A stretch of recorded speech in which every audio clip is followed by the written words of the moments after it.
반갑습니다 형님들, 안녕하세요. 오늘도 제 숲TV 생방송 와줘서 감사드리고, 생방송 보시는 형님들은 추천과 즐겨찾기, 이따 유튜브로 보시게 된 분들도 구독과 좋아요 한 번씩 눌러주시면 감사하겠습니다. 저는 이제 한 경기가 좀 적어가지고 3일 정도 쉬고 왔는데, 여기 이제 왼쪽 아래 오른쪽 아래 제가 이렇게 세부 스탯들을 매번 이제 좀 일정 간격마다 업데이트를 하는데, 그전에는 시즌 시작하고 한 12경기 정도? 그쯤에 한번 업데이트를 했었고요. 지금도 한 20경기가 대부분 다 넘었기 때문에 새롭게 또 업데이트를 해봤습니다. 어떤 팀들이 좀 특색이 바뀌었는지, 그 전까지와는 좀 달라진 부분들, 이런 것들을 체크를 하면서 흐름이나 이런 스텝 파악에, 경기 플레이 스타일 같은 것들에 어떤 변화가 있는지 그런 것들을 좀 체크해보는 시간을 가졌었고요. 오늘 그런 것들도 같이 한번 말씀드려보도록 하겠습니다. 자, 첫 경기는 휴스턴 대 이제 클리퍼스 경기예요. 일단 뭐 결정자도 딱히 뭐 크게 볼 거는 없고, 일단 휴스턴 쪽에서 센군이 마지막 경기 때 쉬었고, 아담스도 그냥 같이 쉬었는데 내일은 둘 다 뛸 수 있을 걸로 보여요. 제가 여러 차례 이 아담스가 코트 위에 있을 때가 좀 오펜 리바도 그렇고 추가적인 공격 기회라든지, 또 아담스가 상대 센터와 경쟁을 해주면서 수비 같은 것들을 좀 어렵게 하는 동선 차단 부분에 있어서도 좋다. 그래서 휴스턴의 공격이 좀 많이 좋아지는 부분들이 있다고 했었는데, 그런 부분에서도 좀 혜택을 받을 수 있는 날인 것 같아요. 다만 이제 휴스턴이 요즘 좀 수비도 저번에 조금 아쉬웠던 게 있었고, 공격에서도 이게 듀란트가 저는 매번 조금 아쉽다는 얘기를 많이 들었었는데, 리드 시에퍼드나 에런 할러데이 같은 애들, 이런 애들이 좀 벤치에서 해준다거나 득점을 좀 가져가는 게 아니면 어려운 날들이 종종 있더라. 요즘 휴스턴이 공격을 그렇게 막 믿을 만한 상황은 아니거든요. 여전히 뭐 야투율 같은 것들은 굉장히 좋지만은 3점 같은 것들은 원래부터 적게 던지기도 하고, 전체 1등이었던 거에 비해서는 조금 낮아진 상태입니다. 최근에 이제 40% 밑으로 내려온 그런 것들도 있어가지고 휴스턴이 공격이 조금 아쉬워지긴 했었어요. 그리고 지난 이제 한 10경기 정도 살펴보니까 자유투 삥뜯기라든지 뭐 이런 것들도 조금 줄어들기도 하고, 어쨌든 이제 내일 클리퍼스를 상대를 하는데, 방금 말씀드린 것처럼 휴스턴도 얘네들도 3점 시도가 좀 적은 편이거든요. 그날그날 이런 야투발이나 운발에 크게 뭐 개의치는 않는 팀이긴 하다. 지금도 보시면 클리퍼스가 딱히 이런 좀 3점 같은 것들 방어가 좋은 내용은 아니긴 한데, 어쨌든 휴스턴이 올 시즌 대승을 했던 빈도들, 그런 것들을 보면은 그래도 좀 3점이 터져줬던 날들이 많이 있긴 했거든요. 이 클파의 수비력 자체가 작년만큼은 아니다 보니까 휴스턴이 좀 좋은 부분이 있을 거라고 보이고, 반대로 휴스턴의 수비력은 여전한 편입니다. 마침 지금 클파가 공격이 참 안 되고 있고 3점도 나락인데, 휴스턴은 그런 것들을 차단하기에 좋은 팀이기도 해요. 자, 휴스턴 올 시즌 4쿼터에, 이거는 전체 지표입니다. 그러니까 뭐 최근 몇 경기 이런 게 아니라 그냥 시즌 전체거든요. 휴스턴 올 시즌 21경기를 치르는 동안 4쿼터에 넷 레이팅이 가장 좋았던 팀이라고 합니다. 뭐 추격 능력이나 막판에 벌리는 거 이런 것들 다 용이했다고 하더라고요.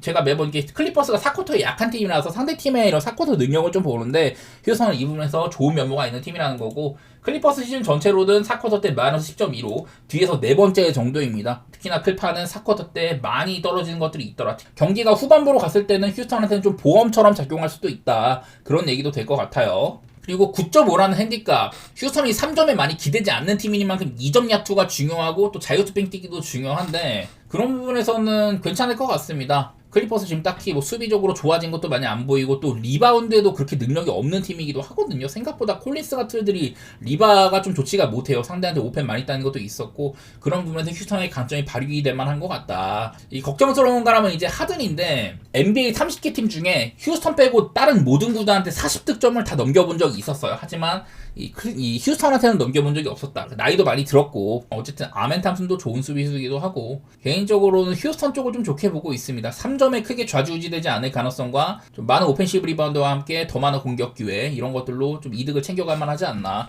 저는 휴스턴 쪽에다가, 그리고 언더 쪽으로 생각하고 있는데, 사실 언더는 지금 뭐 보기 좋은 시기는 아닌 것 같아요. 221.5는 너무 낮기도 하고, 4쿼터가 되기도 전에 좀 클리퍼스를 진작에 좀 무너뜨리는 양상, 클리퍼스의 야투가 고장나는 양상이 좀 필요할 것 같은데, 그러기에는 221.5는 좀 낮은 감이 있는 것 같습니다. 자, 그 다음은 미러키 대 보스턴 경기입니다. 미러키에서 지금 여러 공백이 있는 점들, 일단 뭐 쿤부가 빠져있는 거라든지, 그리고 슈터 AJ 그린이 지금 퀘셔너블인데, 지난번 경기도 결장을 했었었죠. 제가 리그에서도 그냥 가장 3점이 좋은 선수다 이런 얘기도 많이 했었습니다. 2등과의 격차도 유의미하고, 미러키가 지금 올 시즌 전체 3점이 40.9%예요. 굉장히 좋은데, 여기서 AJ 그린의 3점이 한 48% 정도 되거든요. 많이 쏘면서 팀의 이런 좋은 3점에 확실한 기여를 하고 있는 선수다. 근데 지난번 경기 때 얘가 결장을 했을 때 미러키 3점이 또 40%가 넘었었어요. 근데 그거는 여기 있는 케빈 포터 주니어가 3점을 9개 중에 7개나 넣어줬다. 그날 총 3점을 16개를 꽂았는데 그 중에 7개가 캐포주였었거든요. 9개 중에 7개는 너무 잘 들어가긴 하잖아요. 그러다 보니 이 캐포주가 만약에 조금 이런 게 삥 난다면은 미러키의 득점에서 조금 더 손실이 날 수도 있다. 뭐 이런 생각도 했었었고, 늘 지금도 쿤보나 이런 애들이 없다 보니까 라인업이 롤린스, 캐포주, 쿠즈마, 터너, 심스. 지금 쿠즈마, 터너, 심스면은 꽤나 이제 체격이 좋은 선수들을 많이 기용한 거긴 한데, 이런다고 한들 뭐 리바운드에서 크게 뭐 좋은 면모는 많이는 안 보입니다. 어쨌든 피지컬적인 문제, 거기서는 조금 손실을 볼 수 있는 미러키고, 반대로 보스턴은 요즘에 분위기가 너무 좋습니다. 최근에 공격이 많이 살아났어요. 지난 이제 10경기 동안 오펜시브 레이팅이 가장 좋았던 팀들을 좀 나열을 해보니까 보스턴이 1등이었다고 합니다. 2등이 뭐 덴버, 3등이 뉴욕 뭐 이런 팀들이 있는데, 덴버 같은 경우는 오펜시브 레이팅은 놓지만 수비가 안 좋은 반면에 요즘에 보스턴 수비조차도 기본빵 이상은 늘 해주고 있죠. 그래서 최근 보스턴은 뭐 공격이나 뭐 3점까지도 좀 많이 확보도 하고, 요즘에 3점도 많이 쏘는데 잘 들어가요. 그리고 수비도 늘 일정 수준을 해준다 이런 팀이어가지고, 일단은 요즘에 보스턴 분위기가 상당히 좋은 점들, 그런 것들은 좀 꼬집을 만한 것 같아요. 사실 뭐 미러키가 홈이기도 하고 뭐 그런 건 있는데, 지금 양 팀의 격차 자체는 저는 보스턴이 좋다고 생각을 하고 있습니다. 얼마 전에 뭐 토론토 부순 것도 그렇고 보스턴 보는 게 저는 시각적으로 좀 맞다고 생각이 드네요. 그리고 226.5는 일단은 보스턴이 지금 좀 오바 게임이 좀 많은 편입니다. 기본적으로 득점이 오펜시브 혜택이 너무 좋다 보니까 득점이 좀 많이 늘어난 상황이고, 뭐 수비는 꽤나 된다고 하지만은 미러키도 이 쿤보가 없다고 해가지고 점수가 막 그렇게 엄청 안 나지는 않거든요. 완전히 망가진 상태처럼은 안 보인다. 3점 같은 이런 기본빵이 좋은 점들, 그런 것들 때문에 좀 차이가 있는데, 언더는 솔직히 226.5는 좀 보기 별로인 것 같기는 해요. 그래도 차라리 보스턴 쪽을 좀 더 힘을 주는 게 맞지 않나. 거슬리는 점이랑 이제 원정이라는 거 이런 것들이 있겠지만은, 지난번 경기는 캐포주가 너무 좀 멱살을 잡았다고 생각이 되고, 요즘에 보스턴 분위기가 좋아서 브라운도 그런 의심을 완전히 날려버리는 활약들을 연일 이어주고 있다. 월시 같은 애들 수비 너무 좋고 그런 것들 살려서 저는 보스턴을 좋게 보는 게임이 될 것 같습니다. 자, 그 다음으로는 뉴올리언스 대 포틀랜드 경기 있습니다. 제가 여러 번 뉴올리언스 얘기를 할 때마다 얘네들 뭐 감독 바꾸고 되게 좀 오바 농구를 많이 한다, 그런 것들은 이런 지표를 통해서 여러 번 얘기했던 것 같아요. 이후 제가 이거를 만든 다음에도 한 두세 경기가량 더 펼쳐졌었는데, 그 기간에도 뉴올리언스의 이런 오바 흐름이나 공격력 이런 것들은 크게 흐트러짐은 없었습니다. 물론 그 이후에도 계속 이제 져가지고 지금도 최근 10경기 동안 뭐 1승 9패에다가 뭐 한 7연패에다가 이렇게 하고 있지만은, 경기 내용 자체는 뭐 그렇게 나빴다는 생각이 많이 안 들어요. 샌안토니오 정도 되는 팀이랑 뭐 비빈다든지, 뭐 미네소타랑이랑도 잘 비비기도 하고, 뉴올리언스가 그렇게 막 경쟁력이 떨어지진 않는다고 보거든요. 내일 이제 조던 풀이 복귀할 수도 있다고 하는데, 그래도 뭐 건강하게만 뛰어준다면 뉴올리언스의 이런 좀 득점 생산력에서는 도움이 될 수 있다. 사실 뭐 풀이 안 나온다고 해도 그 피어스 같은 애들 활약이 너무 좋았다 보니까 그런 것들로는 부상자들이 여러 돌아온다면은 스쿼드 두께가 좀 더 좋아질 수도 있는 거고, 나쁘지 않은 신호라고 보고 있어요, 저는. 예, 저는 매번 뉴올리언스 이런 빨라진 페이스와 함께 뭐 실점도 많은데, 여기 보면은 좀 이제 연장전도 껴있긴 합니다. 그렇긴 하지만은 어쨌든 되게 많이 주고받았던 거, 특히나 수비에서 많은 실점을 줬던 것들, 이런 것들이 있는데, 이게 포틀랜드가 지금 라인업 보시면 주루 할러데이나 뭐 이런 애들이 없잖아요. 샤프를 뭐 벤치로 쓰고 있는 것도 그렇고, 직전 경기 때 이제 그날도 이제 페이스는 멤피스랑 104.5로 굉장히 빨랐었거든요. 다만 양 팀의 턴오버가 25개, 22개로 아주 턴오버가 좀 많았던 거, 공격을 확실하게 마무리할 기회가 적었다. 여기다 아브디아는 제가 매번 자유투를 굉장히 잘 뜨는다고 했었는데, 그런 부분에서 지난 경기 때는 자유투 뺑기기를 3번밖에 못하기도 했었습니다. 지금 이제 파울을 잘 뜨는, 아이솔레이션에서 파울을 가장 잘 뜨는 선수가 아브디하고, 드라이빙 수치도 굉장히 높아요. 상대 림으로 이제 돌진에 들어가는 그런 것들을 많이 하는 선수인지라 또 자유투 뺑기기를 많이 할 수 있을 거라고 생각이 됩니다. 지난번처럼 3개밖에 못 뜨는 그런 경기는 사실 좀 가능성이 적다고 봐서, 내일도 포틀랜드는 많은 자유투를 뜯어낼 수 있을 거라고 보는데, 직전 경기 때는 이제 로일3도 못 뛰고 클링언도 못 뛰었었거든요. 그러다 보니까 양한센이 나왔는데 NBA 수준의 미달이다 이런 것도 보였고, 팀의 야투도 별로였었고, 제가 여기다 퀘스천을 붙여놓긴 했지만은, 지난번 경기 때 이제 그 결장은 이제 감기라든지 이런 질병 이슈였거든요. 신체적인 문제가 없다면 저는 뛸 수 있을 거라고 보고, 로일3이 디트로이트전에서 오펜 리바 7개에다가 블락도 5개나 찍었었어요. 그래서 이제 보스턴 시절에 그런 면모를 조금 보일 수도 있고, 그냥 30분이나 뛰었기 때문에 출전 시간을 꽤나 가져갈 수 있을 거라고 보이긴 합니다. 저는 일단은 로일3이 꽤나 건강한 상태라면은 포틀랜드 나빠 보이진 않거든요.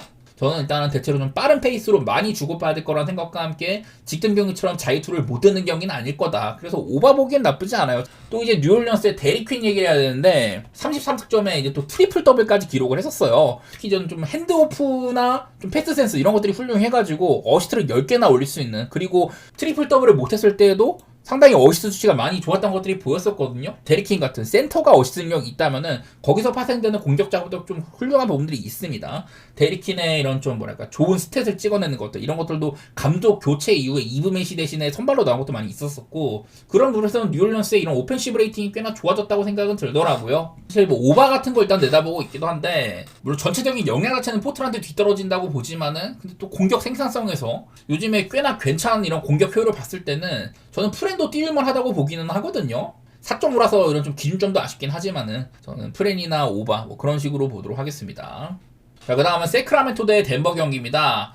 세크라멘토가 이제 이런 얘기도 있어요. 지금 선발들 중에 대부분을 트레이드 블록에 올린다고 합니다. 사보니스, 라빈, 드로잔, 몽크, 앨리스. 그러니까 뭐 팀의 핵심 선수들을 싹 다 팔겠다는 소리가 되는 거예요. 이미 뭐 트레이드 시장에서 큰 손이 될 가능성이 높다 이런 건데 그만큼 얘네 팀이 잘 안 돌아가고 있다는 소리예요. 지금 사보니스도 부상 중이라서 레이노 프랑스한 센터를 쓰고 있는데 나쁘진 않습니다. 그리고 직전 경기 때는 라빈이 점수를 되게 많이 넣었었는데 내일은 또 결장할 거라고 하기도 하고 슈로도 다우프리아서 못 나올 가능성이 높거든요.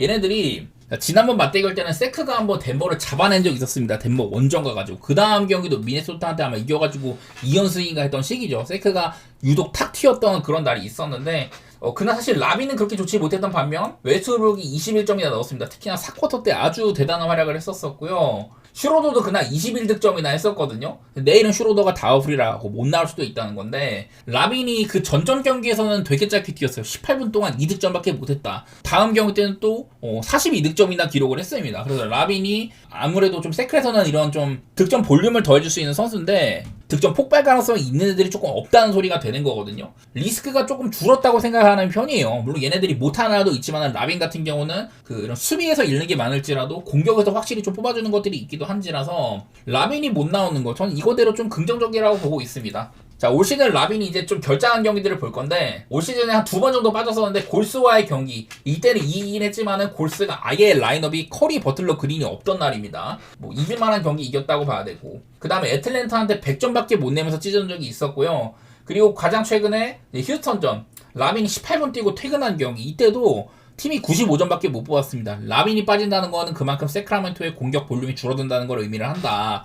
그런 관점에서 사실 지금 덴버가 오바를 보기 굉장히 좋은 팀이에요. 공격은 일단은 리그에서 가장 잘 되는 수준인데 수비가 형편없다. 제가 고든이 없는 경우 올 시즌에 고든 없을 때도 많이 이기긴 했습니다만은 수비가 안 좋아지는 게 많아가지고 팀적인 손실이나 오바로 많이 간다. 고든이 없는 이런 10경기 동안 평균 249점을 주고받았다고 합니다. 좀 오바 보기가 좋은 팀인데 과연 세크가 내일 이 덴버의 수비를 공략할 만큼의 공격을 보일 수 있느냐 전 그게 좀 거슬리거든요. 그리고 마침 덴버는 지금 공격은 아주 잘 되고 있다고 했었는데 거기에는 제가 매번 자말 머레이가 올 시즌 뭐 커리어 하이급 시즌이라는 얘기를 많이 썼었고 6명 정도가 3점이 40%가 넘고 있다 이런 얘기가 되는 거거든요. 스펜서 존스, 고든이나 브라운이 없는 기간 동안 선발로 올라온 놈인데 44%를 쏘고 있습니다. 존슨도 초반에 안 좋다고 요즘에 좀 올라오기도 했었고요. 덴버는 내 외곽에서 상대한테 리스크를 안겨줄 수 있는 팀입니다. 3점이 상당히 좋은데 거기다 이제 인사이드에서는 요키치의 패스 센스와 함께 쉬운 찬스를 많이 만들어내기도 하잖아요. 많은 컷인들과 함께. 그래서 저는 내일 경기는 좀 덴버가 많이 유리할 것 같기는 해요. 특히나 요즘 원정에서 10연승을 기록하고 있는데 이거는 또 구단의 기록이라고도 합니다. 이것들 좀 더 넓혀갈 가능성도 확실히 있어 보이기도 하고 다만 이제 거슬리는 건 덴버의 최근 10경기 중에서 7승 3패인데 홈에서만 3패를 당했었고요. 그리고 7승 중에서는 상대한테 프렌이 3번이나 있었다. 그래서 덴버가 요즘에 뭔가 저번 샬럿전도 그렇고 이런 10.5칙이나 정도의 핸디를 좀 가기엔 별로인 팀이긴 하거든요. 그래도 전 내일 세크의 이런 결장 상황과 함께 덴버는 지금 공격은 잘 되지만 수비가 문제인데 세크의 오펜스가 약해질 수 있는 부분들 그런 것들 살려서 저는 덴버를 조금 더 편하게 보고 싶네요. 여기다가 239.5 어쩔 수 없이 뭐 오바를 보기는 하겠습니다만은 세크의 공격력이 약해진 점들 그것 때문에 오바가 흔들리는 거라서 차라리 덴버의 핸디 값을 조금 더 좋게 보는 게 맞지 않을까 그런 생각이 들더라고요.